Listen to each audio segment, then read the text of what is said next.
सांप और मेंढक की सच्ची दोस्ती एक घना जंगल था, जहां हरे भरे पेड़, बहते झरने और चहचहाते पक्षियों ने एक खूबसूरत दुनिया बसाई थी। उसी जंगल के किनारे एक शांत तालाब था, जहां छोटा सा मेंढक मीनू रहता था। वह बहुत चंचल और शरारती था। पानी में उछलना, कीड़े पकड़ना और मस्ती करना उसे बहुत पसंद था।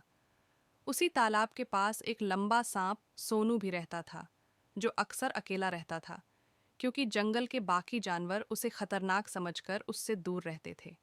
एक अनोखी दोस्ती। एक दिन मीनू तालाब के किनारे बैठा था कि अचानक सोनू वहां आ गया। बाकी जानवरों की तरह मीनू को भी लगा कि सांप खतरा हो सकता है, लेकिन सोनू ने हल्की मुस्कान के साथ कहा, डर मत, मैं तुम्हें नुकसान नहीं पहुंचाऊंगा, बस तुम्हें उछलते हुए देखकर हैरान हो रहा था। मीनू ने पहले थोड़ा हिचकिचाहट महसूस की, लेकिन फिर बोला, और मैं तुम्हें जमीन पर इतनी तेजी से रेंगते हुए देखकर हैरान था। दोनों हंस पड़े और उसी पल एक अनोखी दोस्ती की शुरुआत हुई। बचाने की कोशिश, समय बीतने के साथ वे सबसे अच्छे दोस्त बन गए।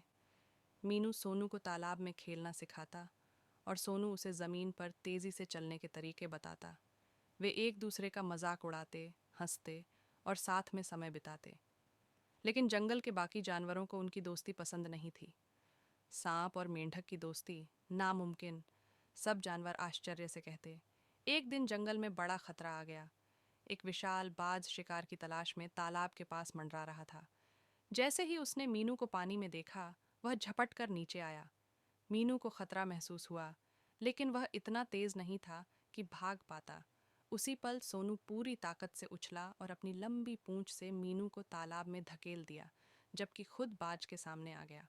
बाज ने अपने तेज पंजे सोनू में गड़ा दिए और उसे उठा ले गया। मीनू पानी में असहाय होकर देखता रह गया।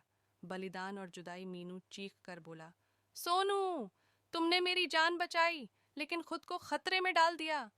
सोनू ने कमजोर आवाज में कहा, दोस्ती सिर्फ अच्छे समय में साथ देने का नाम नहीं, बल्कि जरूरत पड़ने पर बलिदान देने का भी नाम है। अपना ख्याल रखना, दोस्त। यह कहकर वह बाज के साथ आसमान में ओझल हो गया। हमेशा जिंदा दोस्ती। मीनू कई दिनों तक उदास रहा। वह तालाब के किनारे बैठकर सोनू की याद में आंसू बहाता। जंगल के बाकी जानवर भी सोनू के बलिदान से प्रभावित हुए और उन्हें एहसास हुआ कि सच्ची दोस्ती रंग, जाति या स्वभाव की मोहताज नहीं होती। तब से जब भी कोई सांप तालाब के पास आता, मीनू डरने के बजाय मुस्कुराता, क्योंकि उसे अपने सबसे अच्छे दोस्त सोनू की याद आ जाती। सोनू भले ही शारीरिक रूप से न रहा हो, लेकिन मीनू के दिल में हमेशा जिंदा रहा।